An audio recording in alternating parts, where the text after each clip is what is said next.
Hello student, I am Govindo. Welcome to GS Academy.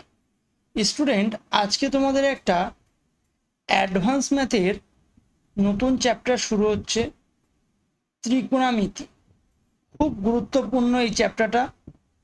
তোমার বিভিন্ন exam যেমন SSC, CGL, CHSL, MTS, railway, ALP, group D, NTPC, technician, এই সমস্ত পরীক্ষার জন্য খুবই কার্যকরী হবে। কিন্তু তো ত্রিকোণমিতি মেইনলি সেন্ট্রালের পরীক্ষাতেই বেশি দেখা যায় এবং আমাদের সেই লেভেলেই মোটামুটি এই ক্লাসগুলো চলবে।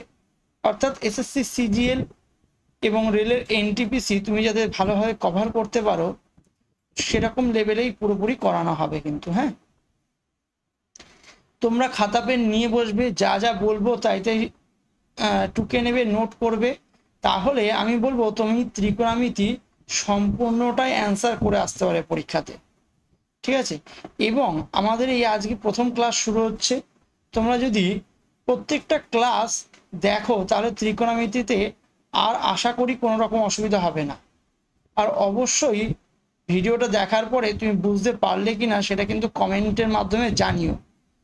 তাহলে আমি পরবর্তী ক্লাস খুব দ্রুত তোমাদেরকে নিয়ে নেব। হ্যাঁ, এইভাবে কিন্তু তোমাদের সব পুরো ত্রিকোণমিতিটা তোমাদের করানো হবে। তো দেখো, ত্রিকোণমিতিতে মেইনলি যে বিষয়, একটা ত্রিভুজের উপরে সম্পূর্ণটাই কিন্তু ডিপেন্ড করে, সেটা হলো সমকোণী ত্রিভুজ। সমকোণী ত্রিভুজ। তো আমি একদম বেসিক থেকে শুরু করছি, যাদের একদম বেসিক জ্ঞান নেই তারাও যাতে আমার এই ভিডিও থেকে পুরোপুরি ত্রিকোণমিতিটা একদম 100% তুলতে পারে। তো আমার ত্রিকোণমিতি যেটা বললাম, কি কোন ত্রিভুজের উপরে দাঁড়িয়ে আছে? সমকোণী ত্রিভুজের উপরে। আচ্ছা, সমকোণী ত্রিভুজ কি জিনিস? সমকোণী ত্রিভুজ হলো যে ত্রিভুজের একটা কোণ, যে ত্রিভুজের একটা কোণ সমকোণ, যে ত্রিভুজের একটা কোণ সমকোণ, অর্থাৎ সমকোণ মানে কিন্তু 90 ডিগ্রি। সমকোণ কথার অর্থ কি? তুমি বলবে দাদা 90 ডিগ্রি সমকোণ কথার অর্থ। তাহলে যে ত্রিভুজের একটা কোণ সমকোণ তাকে সমকোণী ত্রিভুজ বলে। আচ্ছা, এই সমকোণী ত্রিভুজের ক্ষেত্রে, এই সমকোণী ত্রিভুজের ক্ষেত্রে সমকোণ মানে হলো একটা তো 90 ডিগ্রি, বাকি দুটো 90 ডিগ্রির ছোট হবে, বাকি দুটো 90 ডিগ্রির ছোট হবে।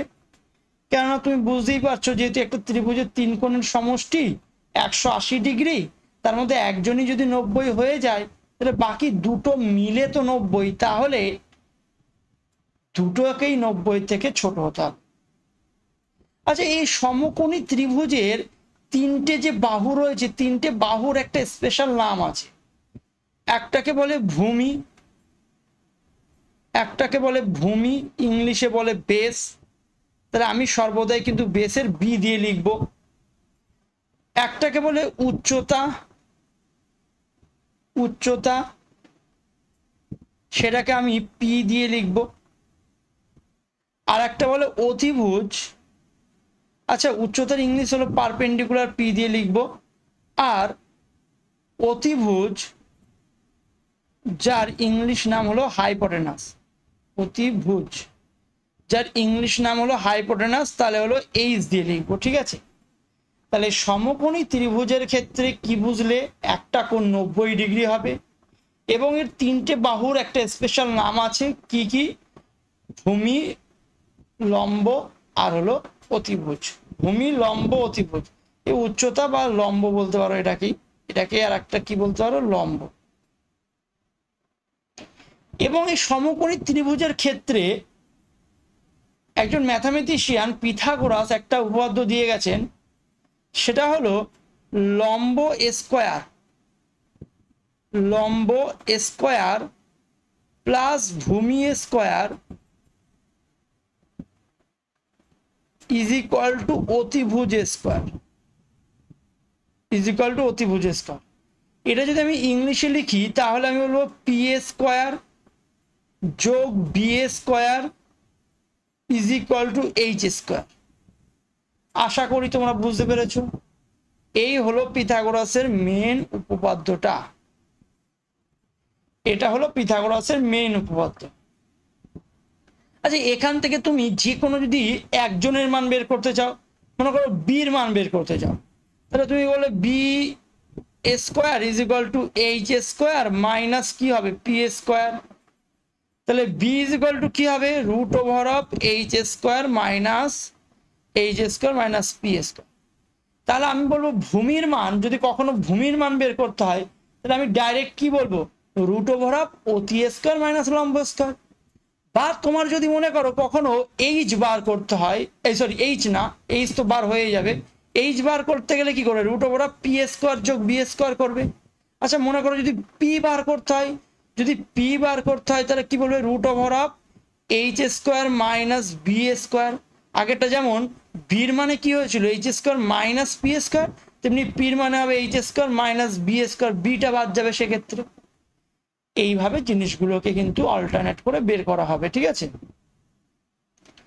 এইবার আমি বলছি এই পিথাগোরাসের যে উপপাদ্য, পিথাগোরাসের যে উপপাদ্যটা এইটা যারা মেনে চলে কিছু সংখ্যা, মানে পি স্কোয়ার যোগ B square equal to H square, এরকম যদি তিনটে সংখ্যা তুমি বলবে যাতে কিনা এই শর্তটা মেনে চলবে, সেটা যদি আমি বলতে চাই তাহলে আমি বলবো 3 স্কোয়ার যোগ 4 স্কোয়ার ইজ ইকুয়াল টু নাকি 5 স্কোয়ার হয়। 3 স্কোয়ার যোগ 4 square is equal two 5 square হয়। কেন তুমি দেখে নাও, 3 3 9, 4 4 16 আর 5 5 কত 25। দেখো 9 আর 16 কত হবে 25ই হবে, তাই না। তাহলে এই যে তিনটে সংখ্যা 3 4 5 এরা পিথাগোরাসের বদ্ধ বা পিথাগোরাসের যে সূত্র সেটা কিন্তু মেনে চলে। এর জন্য এই তিনটে সংখ্যাকে বলা হয় ট্রিপলেট। এই তিনটে সংখ্যাকে কি বলে ট্রিপলেট বলে, ট্রিপলেট বলবে। আশা করি ট্রিপলেট কি জিনিস বুঝতে পেরেছো। পিথাগোরাসের সূত্রটা মেনে চলা তিনটে সংখ্যার একটা যে সমন্বয় সেটাকে বলা হবে ট্রিপলেট। এই ট্রিপলেট তোমার পরীক্ষায় কিন্তু একটা দারুণ রোল প্লে করবে। যে যত ভালো ট্রিপলেট বের করতে পারবে তার অঙ্ক বা মনে রাখতে পারবে, তার অঙ্ক কিন্তু অনেকটা স্পিডে হয়ে যাবে, আর কিছুই না। তাহলে এইরকম ট্রিপলেট কারা কারা আছে, 3 4 5 একটা ট্রিপলেট আছে।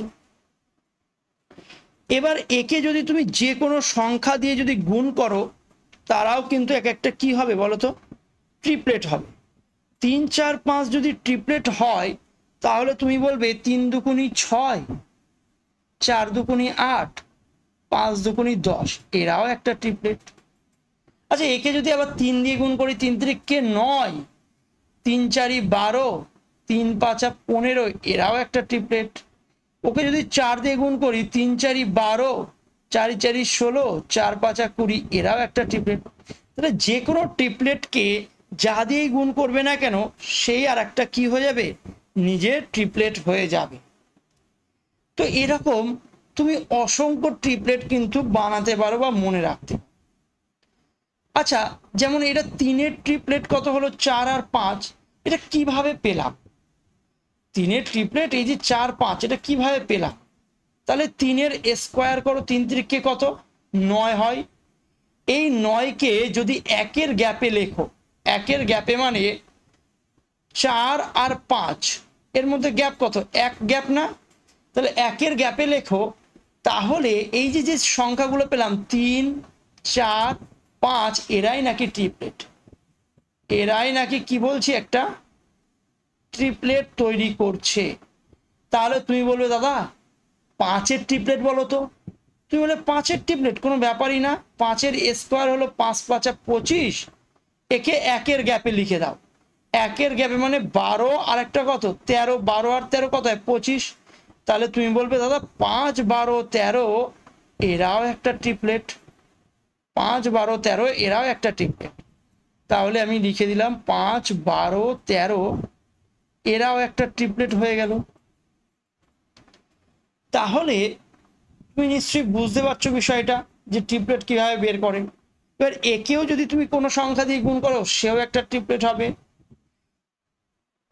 আচ্ছা, একটা জোড় সংখ্যার ট্রিপলেট বের করি এবার।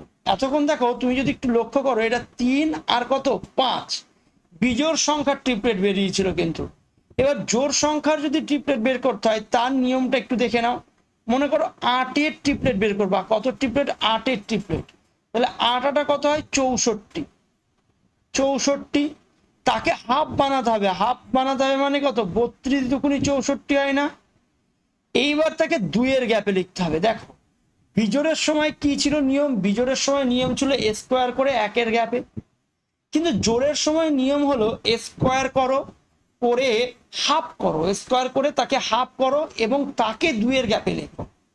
তাকে 2-এর গ্যাপে যদি লিখতে চাও, দেখো 15 আর 17 কিন্তু 32 হয়। 15 আর 17 কি হয়? 32 হয়।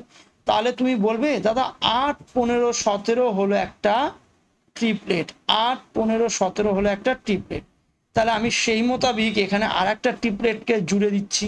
8, 15, 17। 8, 15, 17। তাহলে জোড় সংখ্যা সংক্রান্ত আরো ট্রিপলেট তুমি চাইলেই বের করে নিতে পারো। তাহলে আরো একটা আমি বের করে দেখাচ্ছি তোমাকে। মনে করো জোড় সংখ্যা সংক্রান্ত যদি আর একটা ট্রিপলেট তুমি বের করতে চাও, তাহলে কাকে নেব? 8 নিয়েছি, 6কে নিতে পারতে। 6কে যদি ট্রিপলেটে বের করতে চাই, 6-এর 6 কত হবে? 36। 36কে 2 দিয়ে ভাগ করব মানে 18। এই 18কে 2-এর গ্যাপে লিখবো। 2-এর গ্যাপে লিখলে কত হয়? 10 আর 8-এ 18 না? 10 আর 8-এ কত হয়? 18 হয়। তাহলে 6, 8, 10। 6, 8, 10 কি হবে? একটা ট্রিপলেট হবে। অলরেডি কিন্তু এই ট্রিপলেটটা লেখা আছে, দেখো এই যে এইটা 6, 8, 10 কিন্তু ট্রিপলেট। তাহলে ট্রিপলেট কিন্তু বের করার কিছু নিয়ম তোমরা শিখতে পারো।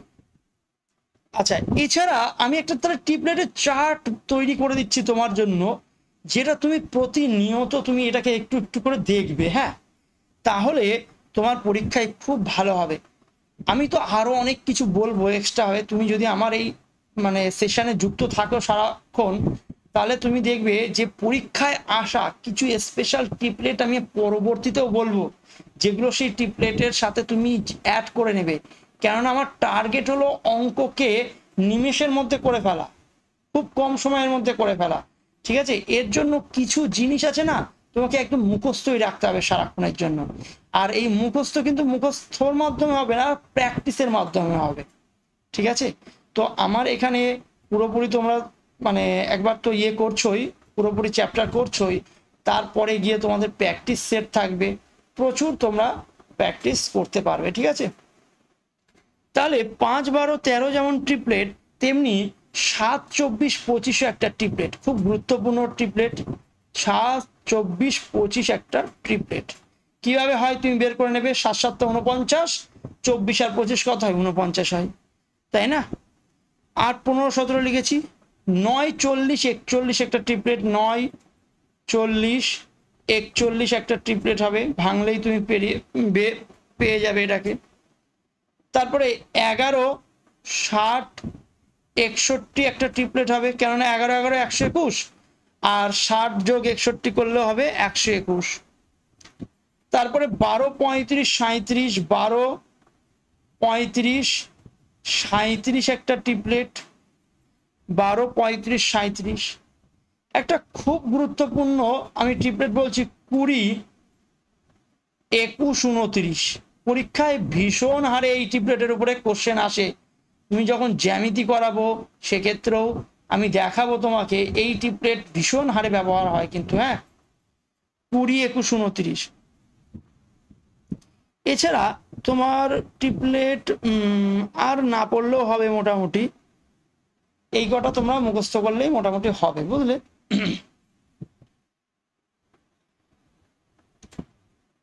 এছাড়া কিছু আছে, কি বলছি আমি, স্পেশাল। সেই স্পেশাল ট্রিপলেটগুলো আমি পরিমিতির কিছু অঙ্ক করার সময়, জ্যামিতির কিছু অঙ্ক করার সময় একদম অঙ্কের মধ্যেই দেখাবো, যেগুলোকে তোমরা এই ট্রিপলেটের যে চার্টটা আজকে তৈরি করা হলো এই চার্টের মধ্যে ইনক্লুড করে রাখবে। ফলে কি হবে, ওই ধরনের ট্রিপলেটওয়ালা অঙ্ক যদি আবার রিপিট হয়, তুমি একদম নিমেষের মধ্যে অঙ্ক করে বেরিয়ে যেতে পারবে। ঠিক আছে, তো কথাগুলো আমার মনে রেখো। তাহলে এই ছিল হলো আমার সমকোণী ত্রিভুজ সংক্রান্ত বিষয়। তাহলে সমকোণী ত্রিভুজের কি বিষয়টা আমি এখানে দেখলাম প্রথম স্লাইডে, যে সমকোণী ত্রিভুজের তিনটে বাহু আছে, স্পেশাল নাম দেওয়া হয়েছে ভূমি, লম্ব আর অতিভুজ। তার মধ্যে একটা সম্পর্ক আছে যেটাকে বলা হয় পিথাগোরাসের উপপাদ্য, পি স্কোয়ার যোগ B square is equal to H square. এবং এই সূত্র যারা মেনে চলে যে তিনটে সংখ্যা, তাদেরকে বলা হয় ট্রিপলেট। ট্রিপলেট বের করার নিয়মও শিখলে তোমরা মোটামুটি, এবং কিছু ট্রিপলেট তোমরা মুখস্থ করলে এখান থেকে। ঠিক আছে, এইবার আমি তোমাকে শেখাচ্ছি পরবর্তী কনসেপ্ট। খুব ধীরে ধীরে চলবো যাতে তুমি ত্রিকোণমিতিটা সত্যি বুঝতে পারো, বুঝলে? আর তোমরা অবশ্যই কিন্তু কমেন্টের মাধ্যমে জানাবে যে ঠিকঠাক আছে কিনা, হ্যাঁ, তোমরা বুঝতে পারছো কিনা সেটা কিন্তু অবশ্যই কমেন্ট করে জানাবে। বলছে যে এই সমকোণী ত্রিভুজের ভূমি, লম্ব, উচ্চতা, এইটা কি নিচেরটাই কি ভূমি হবে, এটাই কি লম্ব হবে, আর এটাই কি উচ্চতা হবে? তা ডিপেন্ড করবে তুমি থিটা কোথায় নিচ্ছ। থিটা মানে একটা সূক্ষ্ম কোণ, থিটা মানে একটা সূক্ষ্ম কোণ, সেটা কোথায় আঁকছো তার উপর ডিপেন্ড করবে। থিটা যদি তুমি নিচে আঁকো তাহলে তার সাথে লেগে থাকবে ভূমি। আচ্ছা, আমি এইরকমই আরো একটা সমকোণী ত্রিভুজ আঁকছি, এইরকমই আর একটা সমকোণী ত্রিভুজ আঁকলাম, কিন্তু আমি বলবো যে যদি থিটা আমি এই উপরে নিয়ে নিই তাহলে আমি বলবো এইটা হয়ে যাবে সেক্ষেত্রে বেস, এইটা হয়ে যাবে পারপেন্ডিকুলার, আর এইটা হবে হাইপোটেনাস। ঠিক আছে, তাহলে থিটার উপর ডিপেন্ড করে কিন্তু কে নির্ণয় হয়, বেস, পারপেন্ডিকুলার, হাইপোটেনাস। হাইপোটেনাস সারা জীবনই 90 ডিগ্রির বিপরীতেই হবে। অতিভুজ যেটা, সেটা সারা জীবনই কার বিপরীত হবে, 90 ডিগ্রির বিপরীত হবে, কারণ আমি বলেছিলাম সমকোণী ত্রিভুজের একটা কোণ তো 90 ডিগ্রি না। আচ্ছা, তাহলে থিটার বিপরীতে থাকে সারা জীবন পারপেন্ডিকুলার, আর থিটার সাথে লেগে থাকবে কে, বি। আচ্ছা, আমরা যে ট্রিপলেট লিখেছিলাম সেই ট্রিপলেটের মধ্যে আর একটা স্পেশাল ট্রিপলেট না জুড়লেই নয়, সেটা হলো ত্রিকোণমিতির স্পেশাল ট্রিপলেট। সেটার নামটা একটু লিখে দিই, সেটা হলো 1,√3,2। 1,√3,2 এটা হলো ত্রিকোণমিতিক স্পেশাল মানে হলো ট্রিপলেট বলতে পারো। হ্যাঁ, মানে কি, তুমি যদি বলো দাদা 1 স্কোয়ার যোগ √3 স্কোয়ার করবো, √3 স্কোয়ার ইজ ইকুয়াল টু কি 2 এর স্কোয়ার পাবো? অবশ্যই পাবে। √3 স্কোয়ার করলে 3 হবে, আর 1 4 হয়ে যাবে, 2 দুগুণেও 4 হবে। তাহলে এই যে ট্রিপলেটটা, এটা হলো কি বলছি তোমাকে, বলো, ত্রিকোণমিতিক স্পেশাল ট্রিপলেট বলতে পারো। তার জন্য এই ট্রিপলেটটাও তোমাকে মাথায় রাখতে হবে। তাহলে তুমি এখানে কি বুঝতে পারলে, থিটার উপর ডিপেন্ড করে কিন্তু ভূমি বা লম্ব নির্ধারিত হয়। থিটার সাথে লেগে থাকে সবসময় ভূমি, কথাটা মনে থাকবে, থিটার সাথে সবসময় ভূমি লেগে থাকে। যেমন এখানে উপরে থিটা নিয়েছি, তাহলে তার সাথে যেটা লেগে রয়েছে সে হলো ভূমি হয়ে গেল। অতিভুজ সারা জীবনই এইটাই হবে, হ্যাঁ, মানে 90 ডিগ্রির বিপরীত দিকেরটা। আচ্ছা, এইবার আসবো কিছু ত্রিকোণমিতিক ফাংশন, ত্রিকোণমিতিক কিছু ফাংশনের উপর। তোমরা ছোটবেলায় পড়েছো সাইন, কস, ট্যান। অনেকে বলে সাইন, কস, ট্যান কি, এ কি জিনিস, অনেকের মাথায় ঢোকে না। ভাই, এটা কিচ্ছু না, এটা জাস্ট একটা অনুপাত, এটা জাস্ট একটা অনুপাত। সাইন, কস, ট্যান, কট, এরা সবাই কি এক একটা অনুপাত। আচ্ছা, কার অনুপাত? বাহুর অনুপাত। কার বাহু? সমকোণী ত্রিভুজের বাহু। কথাগুলো কি বুঝলে? তাহলে যা কিছু আছে ত্রিকোণমিতির সব ডিপেন্ড করবে এই সমকোণী ত্রিভুজের উপরে, বুঝতে পারছো? তাহলে সবই ডিপেন্ড করবে সমকোণী ত্রিভুজের উপরে। তাহলে আমি যদি বলি প্রথমে একটা ফাংশন যার নাম হলো সাইন থিটা, প্রথম ফাংশনের নাম লিখছি সাইন থিটা। তাহলে এই সাইন থিটা যে ফাংশন, এটা আমি কি বললাম তোমাকে, একটা অনুপাত। আচ্ছা, কার অনুপাত? সমকোণী ত্রিভুজের বাহুর অনুপাত। সমকোণী ত্রিভুজের কার অনুপাত? বাহুর অনুপাত। তাহলে সাইন থিটা মানে তুমি বলবে পারপেন্ডিকুলার বাই এইচ, মানে লম্ব বাই অতি।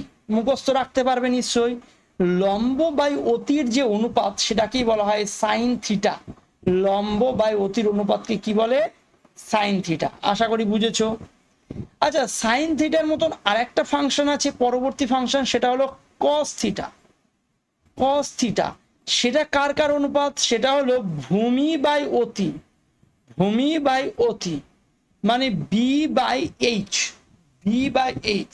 তাহলে প্রথম দেখো তিনটে বাহু আছে, তিন জনের মধ্যেই তো অনুপাত আসতে পারে না, তিনটে বাহু আছে, ভালো করে বুঝবে, তিনটে বাহু আছে, তিন জনের মধ্যেই অনুপাত আসতে পারে।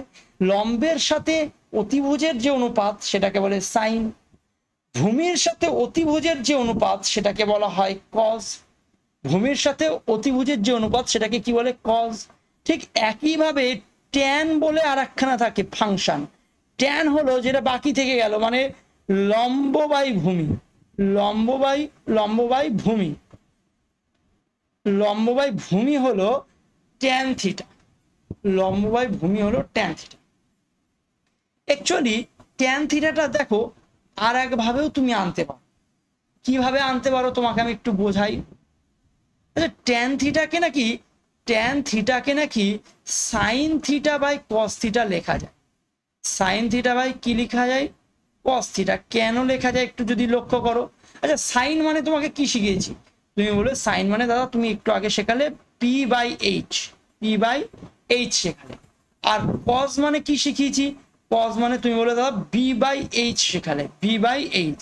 তাহলে এই এইচ আর এই এইচ এই দুটো তো কেটে যাবে না, তাহলে কি পড়ে থাকবে? পি বাই বি পড়ে থাকবে, পি বাই বি। দেখো তো সেই পি বাই বি লিখেছিলাম তাই না?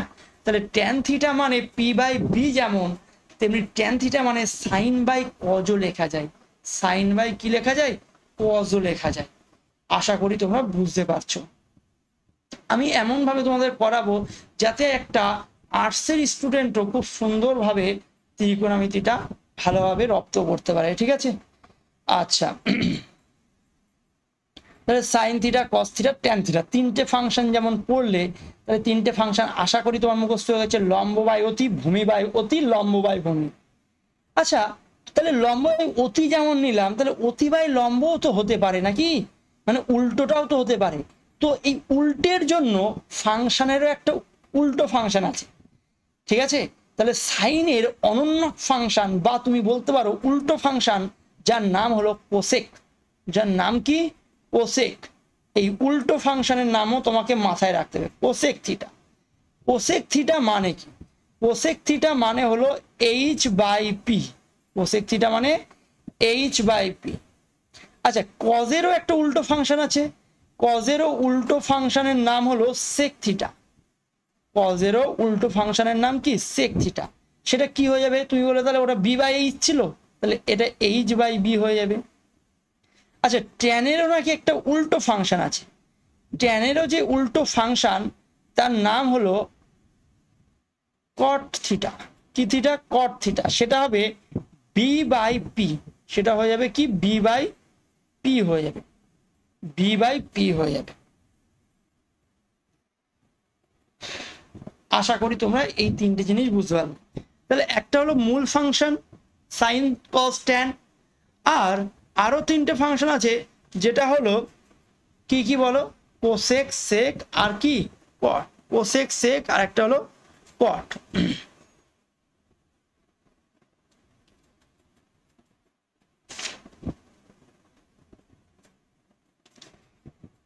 আচ্ছা এইবার এই যে ফাংশনগুলো রয়েছে, সেই ফাংশনের মধ্যে যে সম্পর্ক আছে, কিছু ফাংশনের মধ্যে সম্পর্ক হিসাবে তুমি কি বলতে পারো?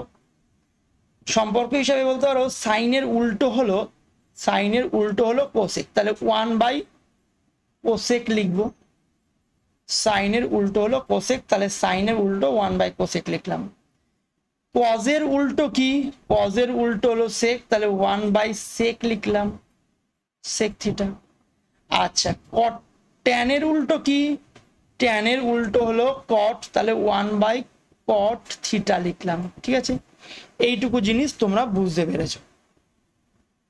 আচ্ছা কটটাকেও তুমি যেমন সাইনকে যেমন ট্যানকে যেমন সাইন বাই কজ লিখেছি, তেমনি কটেরও একটা এক্সপ্রেশন এইভাবেই বলো, উল্টো হয়ে যাবে কজ বাই কি? কজ বাই সাইন বলতে পারো। বুঝলে তো? কথাগুলো মাথায় রেখো কিন্তু। ট্যান মানে হলো সাইন বাই কজ, আর কট মানে কি? Cause by sine. কট মানে কি?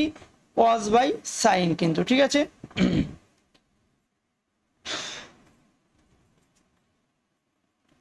আচ্ছা, এইটা বোঝা হয়েছে। এইবার তোমাদেরকে কি শেখাবো, কিছু এদের মধ্যে আরো কিছু সম্পর্ক আছে, সেই 3টে সম্পর্ক বলে দিই। দেখো, এইটা সম্পর্ক বলবো না, এটা জাস্ট সূত্র বলবো, হ্যাঁ, আইডেন্টিটি। তাহলে 3টে আইডেন্টিটি একটু তোমাকে মাথায় রাখতে হবে। সেটা হলো sign square theta, sign square theta plus cos square theta, cause square theta is equal to 1। তাহলে সাইন আর কজের মধ্যে একটা প্রথমে সম্পর্ক রয়েছে, sine square theta plus cos square theta is equal to 1।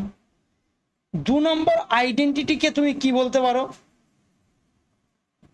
2 নম্বর হলো sec square theta, sec square theta minus tan square theta, tan square theta is equal to 1। আশা করি তোমরা সবাই কিন্তু নোট করছো কিন্তু আমার সাথে। 3 নম্বর সূত্র যেটা, সেটা হলো cosec square theta, cosec square theta minus cot square theta is equal to 1।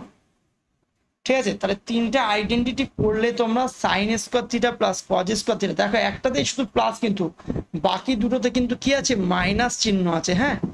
তাহলে sine square theta plus cos square theta is equal to 1, sec square theta minus tan square theta is equal to 1, cosec square theta minus cot square theta is equal to 1। এবার এদের থেকে যে কোনো একজনকে বার করাই যেতে পারে, ঠিক আছে। এই 3টে আইডেন্টিটিকে ঘুরিয়ে ফিরিয়ে কিন্তু লেখাই যেতে পারে। তোমরা যদি বলি, তোমাদেরকে যদি বলি কস থিটার মান বলো, কস থিটার মান তুমি বলবে দাদা 1 মাইনাস সাইন স্কোয়ার তো ওপাশে যাবে, সাইন স্কোয়ার তো পাশে যাবে, আর কজের স্কোয়ার উঠে যাচ্ছে মানে রুট হয়ে যাবে, 1 root over of 1 minus sine square theta. আচ্ছা, যদি বলি তুমি বলো তো কোসেক থিটা কত, কোসেক থিটা তুমি বলবে দাদা কিছুই না, 1 প্লাস এই যে কট থিটাটা ওই পাশে চলে গেলে, এই কট থিটাটা ওই পাশে চলে গেলে প্লাস হয়ে যাবে না, মাইনাস ছিল, কট স্কোয়ার থিটা হয়ে যাবে, আর তার রুট করে দিতে হবে, তার কি করে দিতে হবে? রুট করে দিতে হবে, যেহেতু কোসেকের স্কোয়ারটা তুলে দিয়েছি। তাহলে এইভাবে কিন্তু তুমি যে কোনো একটা জিনিস কিন্তু বার করে নিতে পারো, ঠিক আছে। এইবার আমি তোমাকে শেখাবো কোয়াড্রান্ট সম্পর্কে, ঠিক আছে, কোয়াড্রান্ট সম্পর্কে।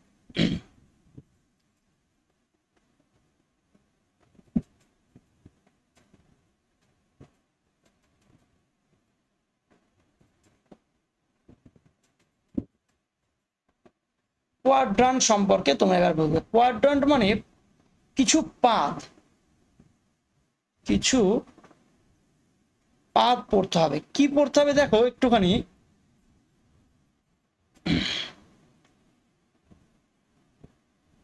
আচ্ছা থিটা, থিটা কিন্তু একটা খুব গুরুত্বপূর্ণ জিনিস। থিটা হলো সবসময় কি কাকে রিপ্রেজেন্ট করে বলো? সূক্ষ্ম কোণকে রিপ্রেজেন্ট করে, সূক্ষ্ম কোণকে রিপ্রেজেন্ট করে। আচ্ছা, এই যে থিটা যেটা সূক্ষ্ম কোণ, মানে সূক্ষ্ম কোণের সংজ্ঞা কি? 90 ডিগ্রির ছোট, 90 ডিগ্রির ছোট।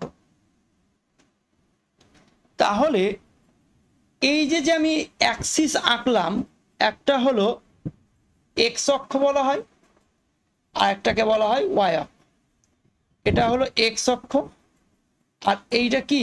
ওয়াই অক্ষ, এক্স অক্ষ আর ওয়াই অক্ষ। তাহলে এক্স অক্ষ যেহেতু, ডান দিকটাকে বলা হয় পজিটিভ এক্স অক্ষ, আচ্ছা উপরের দিকটাকে বলা হয় পজিটিভ ওয়াই অক্ষ, নিচেরটাকে বলা হয় নেগেটিভ ওয়াই অক্ষ, আর এই বাম পাশেরটাকে বলা হয় নেগেটিভ এক্স অক্ষ। বোঝা গেছে? তাহলে এই যে ফার্স্ট কোয়াড্রান্ট, এইটাকে বলা হয় ফার্স্ট কোয়াড্রান্ট, মানে প্রথম পাদ। এই দিকেরটাকে বলা হয় দ্বিতীয় পাদ, এই নিচেরটাকে বলা হয় তৃতীয় পাদ, আর এইটাকে বলা হয় চতুর্থ পাদ, চতুর্থ পাদ বলে। আশা করি তোমরা বুঝতে পেরেছো।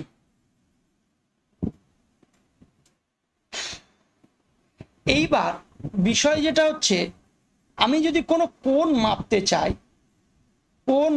চাই তাহলে তুমি অ্যান্টি ক্লকওয়াইজ কোণ মাপা হয়। কেমন ভাবে কোণ মাপা হয়? অ্যান্টি ক্লকওয়াইজ, এইভাবে কোণ মাপা হয়, বৃত্তীয় ভাবে কিন্তু কোণ মাপা হয়, তাই না?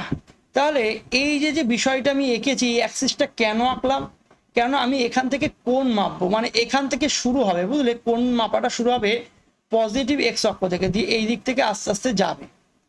তাহলে এইরকম ভাবে যদি পুরো একটা ঘূর্ণিপাক খায়, পুরো পাক খায়, তাহলে একটা সার্কেল তৈরি হয়ে যাবে না? একটা সার্কেল মানে কত ডিগ্রি? 360 ডিগ্রি। তাহলে এই যে মোট চারটে পাদ মিলিয়ে, চারখানা পাদ মিলিয়ে মোট কত ডিগ্রিকে রিপ্রেজেন্ট করছে সবকটা কোয়াড্রান্ট মিলিয়ে? তুমি বলবে দাদা 360 ডিগ্রিকে রিপ্রেজেন্ট করছে, যেটা নাকি চারখানা ভাগ হয়েছে, যেটা নাকি কতগুলো ভাগ হয়েছে? চারটি ভাগ হয়েছে এই কোয়াড্রান্টের। হ্যাঁ, এই কোয়াড্রান্টের চারটে ভাগ হয়েছে, একটা ফার্স্ট, সেকেন্ড, থার্ড, ফোর্থ। আচ্ছা, ফার্স্ট কোয়াড্রান্ট বলতে জিরো থেকে শুরু হবে, 90 ডিগ্রির আগ পর্যন্ত, 0 থেকে শুরু করে 90 ডিগ্রি আগ পর্যন্ত। সেকেন্ড কোয়াড্রান্ট কোথা থেকে শুরু হবে? 90 ডিগ্রি থেকে শুরু করে 180 পর্যন্ত, কারণ আরো 90 বেড়ে যাবে। থার্ড কোয়াড্রান্ট কি হবে? 180 থেকে শুরু করে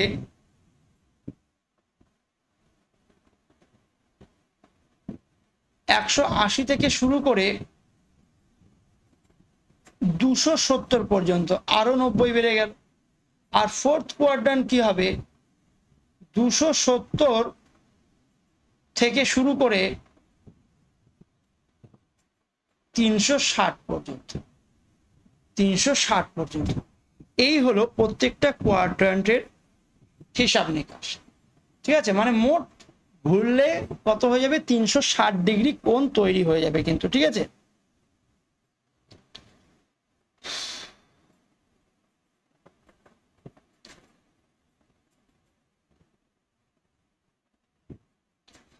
এইবার এইটুকু তো বুঝলে যে থিটা মাপার জন্যই কিন্তু এই বিষয়টা আসছে। আচ্ছা, ফার্স্ট কোয়াড্রান্টে কি বলবো? ফার্স্ট কোয়াড্রান্টে বলবো সবাই পজিটিভ, কথাটা একটু মনে রেখো, all positive, all positive. First কোয়াড্রান্টে কারা পজিটিভ? সবাই পজিটিভ। সবাই মানে কারা? যে ফাংশনগুলো তোমাদের প্রথমে শিখিয়েছি তারা পজিটিভ। আচ্ছা, যে ফাংশনগুলো শিখিয়েছি মানে সাইন, কস, ট্যান, কোসেক, সেক, কট, ঠিক আছে, এতগুলো ফাংশন শিখিয়েছি না? তাহলে এরা সবাই পজিটিভ ফার্স্ট কোয়াড্রান্টে। তাহলে কারা পজিটিভ? সবাই পজিটিভ। আচ্ছা, সেকেন্ড কোয়াড্রান্টে কারা পজিটিভ?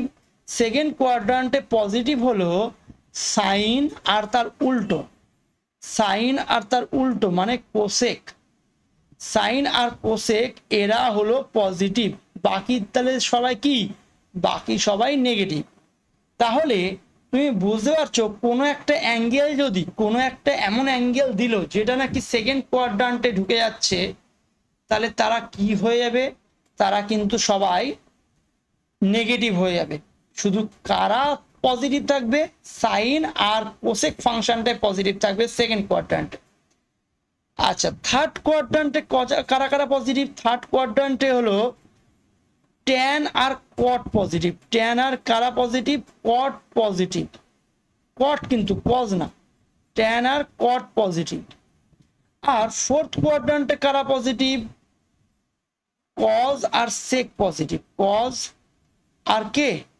সেক, এরা কিন্তু পজিটিভ, এরা কিন্তু পজিটিভ। ঠিক আছে, কজ আর সেক পজিটিভ। আশা করি তোমরা বুঝতে পারছো। তাহলে কজ আর সেক পজিটিভ, বাকি ফোর্থ কোয়াড্রান্টে কজ আর সেক পজিটিভ। অনেকে এইভাবে মুখস্থ করে অল সাইন ট্যান কজ। অনেকে কিভাবে মুখস্থ করে বললাম? All sine tan cos. তোমরাও আশা করি বুঝতে পেরেছো অল সাইন ট্যান কজ বিষয়টা। হ্যাঁ, তাহলে প্রথম কোয়াড্রান্টে সবাই পজিটিভ, সেকেন্ড কোয়াড্রান্টে সাইন আর কোসেক পজিটিভ, সাইন আর তার উল্টো যে ব্যক্তিটা, হ্যাঁ, ওরা পজিটিভ। থার্ড কোয়াড্রান্টে ট্যান আর তার উল্টো ব্যক্তি মানে কে? Cot positive. আর ফোর্থ কোয়াড্রান্টে কজ আর সেক পজিটিভ। তাহলে তুমি এইভাবে মুখস্থ করতে পারো, all sine tan cos, all sine tan cos, ঠিক আছে, এইভাবে মুখস্থ রাখতে পারো। আচ্ছা, এইবার খুব গুরুত্বপূর্ণ একটা কথা বলবো, যদি বলি সাইন মাইনাস থিটা, তাহলে তুমি বলবে দাদা মাইনাস সাইন থিটা হবে, মাইনাস সাইন থিটা হবে। কোসেক মাইনাস থিটা মানে তুমি বলবে মাইনাস কোসেক থিটা হবে। আচ্ছা, কজ মাইনাস থিটা মানে কস থিটা হবে। সেক মাইনাস থিটা মানে সেক থিটা হবে। আচ্ছা, ট্যান মাইনাস থিটা তুমি বলবে দাদা মাইনাস ট্যান থিটা হবে। তারপরে বলছি কট মাইনাস থিটা মাইনাস কট থিটা হবে। এইবার তুমি বলবে দাদা সবার ক্ষেত্রে তো মাইনাস বেরোলো, শুধু কজ আর সেকের ক্ষেত্রে কেন বের করলে না? হ্যাঁ, এইবার তুমি বোঝো, আমি তোমাকে বলেছিলাম থিটা যদি মাপতে হয় তোমাকে অ্যান্টি ক্লকওয়াইজ শুরু করতে হবে, মানে এখান থেকে এই দিকে ঘুরতে হবে না, থিটা যদি মাপতে হয় তোমাকে এই বরাবর ঘুরতে হবে। কিন্তু তুমি বলছো মাইনাস থিটা মানে থিটা পজিটিভ নয়, থিটা নেগেটিভ, তাহলে উল্টো দিকে ঘুরতে হবে না? উল্টো দিকে ঘুরতে হবে, তো থিটা তখন মাইনাস থিটা করতে গেলে উল্টো দিকে ঘুরতে হবে। আর থিটা তো সূক্ষ্মকোণ মানে 90 ডিগ্রির কি, 90 ডিগ্রির ছোট, 90 ডিগ্রির ছোট। তাহলে এই যে ফোর্থ কোয়াড্রান্টে মিলে তো পুরোটাই তো 90 ডিগ্রি, তাহলে মাইনাস থিটা মানে সে অ্যাকচুয়ালি কোন কোয়াড্রান্টে যাচ্ছে? এ ফোর্থ কোয়াড্রান্টে যাচ্ছে, তাই না? ফোর্থ কোয়াড্রান্টে যাচ্ছে। আর ফোর্থ কোয়াড্রান্টে কে কে পজিটিভ হয়? কজ আর সেক পজিটিভ হয়, তার জন্য দেখো কজ আর সেককে আমি পজিটিভ বানিয়ে দিয়েছি। তাহলে মাইনাস কার ক্ষেত্রে বেরোয় না? থিটার ক্ষেত্রে, থিটার মাইনাস কার ক্ষেত্রে বেরোয় না? কজ আর সেকের ক্ষেত্রে বেরোয় না। কেন বেরোয় না তার এক্সপ্লানেশনও তুমি নিশ্চয়ই বুঝতে পেরেছো। এইবার চলে আসছি পরবর্তী কনসেপ্ট। আচ্ছা, পরবর্তী কনসেপ্টে এবার ভালো করে বুঝবে। হ্যাঁ, আচ্ছা, এই থিটার কিছু মান আছে, থিটার কিছু মানে বলবো মান আছে, মানে থিটা যা কিছু হতে পারে, 0 থেকে 90 এর মধ্যে যা খুশি হতে পারে। কিন্তু কিছু কি বলবো ফান্ডামেন্টাল কিছু মান আছে যেগুলো তোমাকে মুখস্থ রাখতে হবে। যেমন 0 ডিগ্রি 5টা মনে রাখতে হবে, 0 degree, 30 degree, 60 degree, 0 degree, 30 degree, 45 degree, 60 degree আর 90 ডিগ্রি। এই 5খানা মান থিটার ক্ষেত্রে তোমার মুখস্থ রাখতে হবে। থিটার তাহলে কয়টা মানের জন্য বিভিন্ন ফাংশনের মান মনে রাখতে হবে? 5টা মানের জন্য। আচ্ছা, তাহলে সেইটা আমি একটু চার্ট করি। ভাই আমি কিন্তু পুরোপুরি হাতে লিখে করাচ্ছি, এতে আমার কষ্ট হচ্ছে। আমি কিন্তু স্লাইডে চাইলেই একখানা তোমার ওই ত্রিকোণমিতিক মানগুলো তোমাকে কিন্তু মানে ছবিতেই দেখিয়ে দিতে পারতাম, কিন্তু আমি কি করছি, বেশি কষ্ট করছি, বেশি সময় তোমার পিছনে ইউটিলাইজ করছি, যাতে তুমি ত্রিকোণমিতির প্রতি তোমার যে ভয়টা সেটা যাতে পুরোপুরি দূর হয় এবং ফুল কনসেপ্ট তুমি যাতে রেডি করতে পারো। তাহলে আমি বলছি থিটার মান কারা কারা কতগুলোর জন্য মান পড়তে হবে? প্রথমে 0 ডিগ্রির জন্য পড়বো, ঠিক আছে, তারপরে কত ডিগ্রির জন্য পড়বো? তারপরে 30 ডিগ্রির জন্য পড়বো, 30 ডিগ্রি, তারপরে কত ডিগ্রির জন্য পড়বো? 45 ডিগ্রির জন্য পড়বো,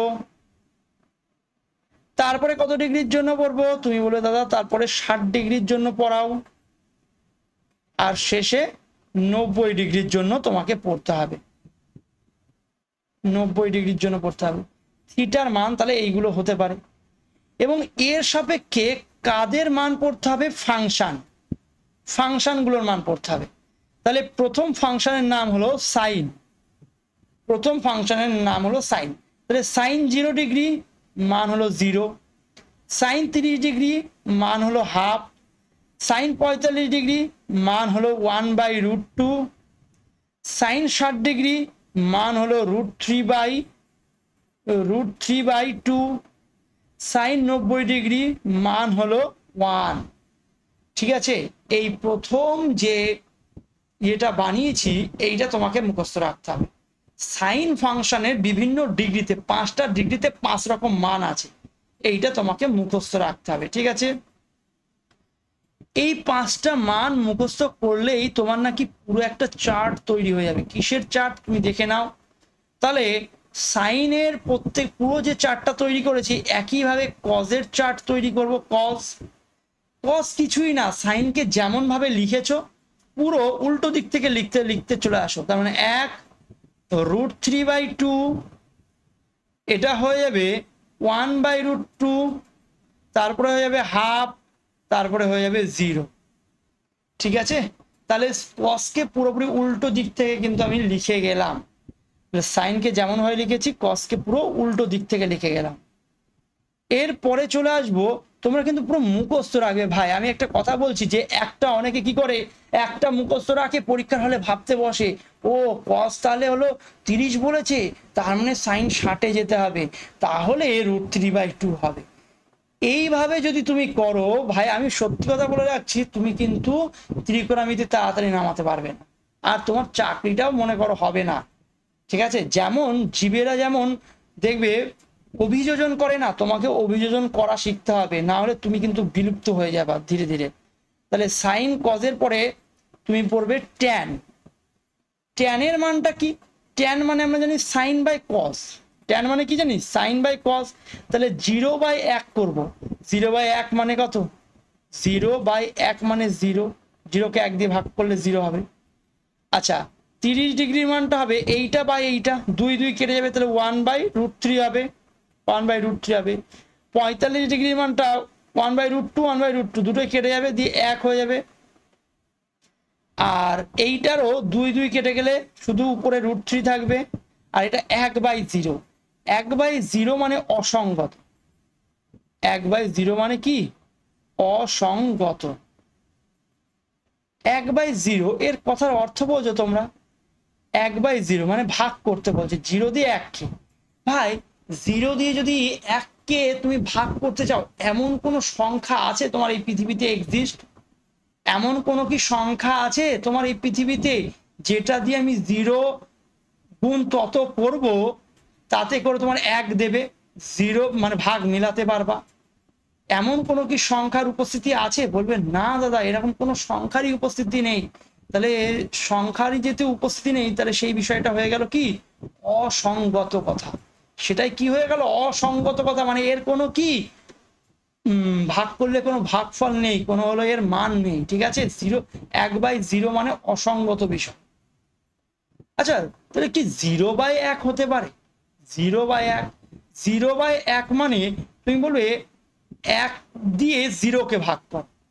তুমি বলে হ্যাঁ দাদা আছে, 0কে 0 মিলে গেল, তাই না? তাহলে এক্ষেত্রে মান পেলে। কিন্তু এইবার যদি বলি তুমি 0/0 করো, 0/0, 0/0 কি জিনিস সেটা একটুখানি বোঝে নাও। 0/0 কি জিনিস? মানে 0কে 0 দিয়ে ভাগ করো।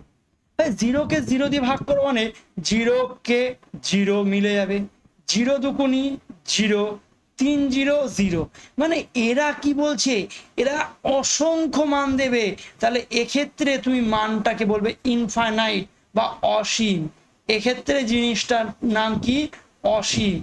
তাহলে 1/0 মানে অসঙ্গত বিষয়, 0/1 মানে হলো 0, আর 0/0 মানে কি? অসীম। অসীম মানে অসীম সংখ্যক তুমি কি পাবে? সমাধান পাবে, অসংখ্য সমাধান পাবে সেক্ষেত্রে। তাহলে অসঙ্গত আর অসীমের মধ্যে পার্থক্য বুঝে গেছো নিশ্চয়। এইবার আমরা যেহেতু 3খানা ফাংশন পড়ে নিয়েছি, এইবার ওদের উল্টো ফাংশন পড়তে হবে। উল্টো ফাংশন মানে কারা কারা বলো তো? উল্টো ফাংশন মানে কারা কারা? সাইনের উল্টো। তুমি বলবে দাদা সাইনের উল্টো তুমি শিখিয়েছো কোসেক। সাইনের উল্টো কি শিখিয়েছি তোমাদের? কোসেক শিখিয়েছি না?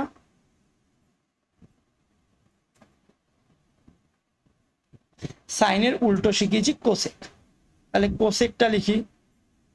কোসেক, তুমি বলবে দাদা কোসেক মানে সাইনের উল্টো, তো মানে 0 নিচে চলে যাবে। তাহলে জিরোর উল্টো 1/0, আর 1/0 মানে কি শিখিয়েছি তোমাকে? অসঙ্গত। তাহলে এখানে কি লিখে দেবে বলো? অসঙ্গত লিখে দেবে।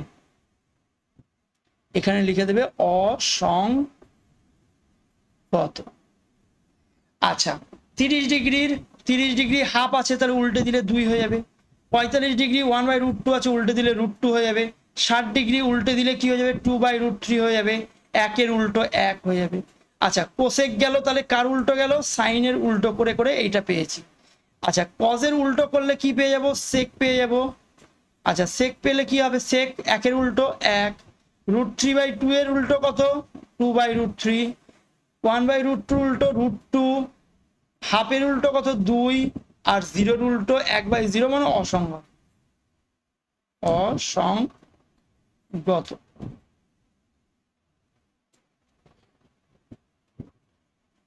সেক, সেকের পরে গেল ট্যান, সেকের পরে গেল ট্যান। ট্যান থিটা কি জিনিস? ট্যান থিটা হলো, এই সরি, সেকের পরে ট্যান কেন বলছি? কট, কট হবে। তাহলে ট্যানের উল্টোই হলো কি? ট্যানের উল্টো কট। তাহলে 1/0 মানে প্রথমেই অসঙ্গত চলে আসবে। বা তুমি বলতে পারো ট্যানটাকে উল্টো করে লিখলেই হয়ে যাবে, বুঝলে? ট্যানটাকে উল্টো দিক থেকে লিখলেও হয়ে যাবে। তাহলে অসঙ্গত। তারপরে কত? √3, তারপরে কত?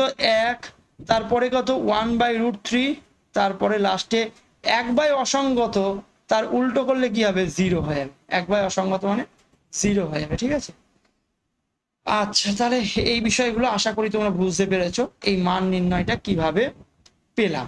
তাহলে এই চার্টটা তোমাকে কিন্তু খুব ভালো করে মুখস্থ রাখতে হবে, সারাক্ষণ এর প্রতি কিন্তু ফোকাস রাখতে হবে। এইবার তোমাকে যদি বলি, ভাই তুমি আমাকে এই মানটা বের করে দাও তো, সাইন -60 ডিগ্রি, তুমি বলবে কোনো ব্যাপারই না, সাইন -60 ডিগ্রি বলছো, মাইনাস বেরিয়ে যাবে। তাহলে মাইনাস সাইন 60 ডিগ্রি, আর সাইন 60 ডিগ্রি এই চার্টে তুমি তো শেখালে একটু আগে। কত শেখালে? 60 ডিগ্রি মান √3/2। তাহলে আমি এখানে বসিয়ে দেবো -√3/2 বসিয়ে দেবো, হয়ে গেল।